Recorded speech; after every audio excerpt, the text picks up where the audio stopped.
যেই হাদিসটা হযরত আবু হুরায়রা বর্ণনা করেন, তিনি বলেন ওয়ান আবি হুরায়রা قال قال رسول الله صلى الله عليه وسلم ألا أدلكم على ما يمحو الله به الخطايا ويرفع به الدرجات। জাওয়াদ বলেন সুবহানাল্লাহ। আল্লাহ রাসূল বলেন, আমি কি তোমাদেরকে এমন বিষয়ের প্রতি কি অবহিত করব না? সাহাবায়ে কেরামদেরকে বলতে লাগলেন, ও আমার সাহাবায়ে কেরাম, আমি কি তোমাদেরকে এমন বিষয়ে অবহিত করব না যা দ্বারা আল্লাহ তোমাদের অপরাধ সমূহ সবগুলো মিটিয়ে দিবেন, আল্লাহ তোমাদের অপরাধ সমূহ ক্ষমা করে দিবেন, আল্লাহ তোমাদের অপরাধ সমূহ আল্লাহ ক্ষমা করে দিবেন। তখন ক্বালু ইয়া রাসূলুল্লাহ, সাহাবায়ে কেরাম বলতে লাগলেন, ক্বালু ইয়া রাসূলুল্লাহ সাল্লাল্লাহু আলাইহি ওয়াসাল্লাম, হে আল্লাহর রাসূল আপনি বলুন।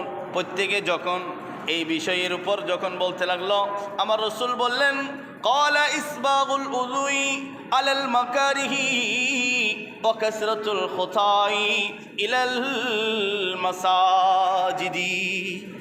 সুবহানাল্লাহ। আমার রাসূলুল্লাহ বলেন, অর্থাৎ যেই ব্যক্তি অর্থাৎ কষ্ট হওয়া সত্ত্বেও ভালোভাবে উযু করে, আমাদের উযু করার জন্য কষ্ট হয় কোন মাসে বলেন তো দেখি, একটু উচ্চ আওয়াজে বলুন না, কোন মাসে আমরা উযু করতে কষ্ট হয়? কোন মাসে?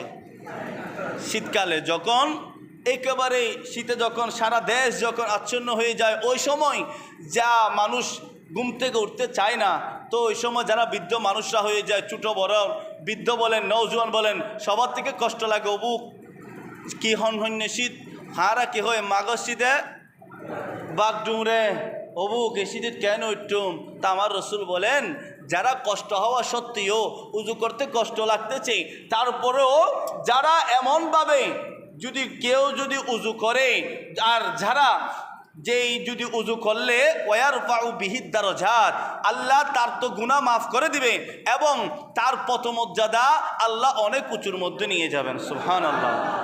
আল্লাহ কিসের মধ্যে নিয়ে যাবেন? অনেক উপরে নিয়ে যাবেন।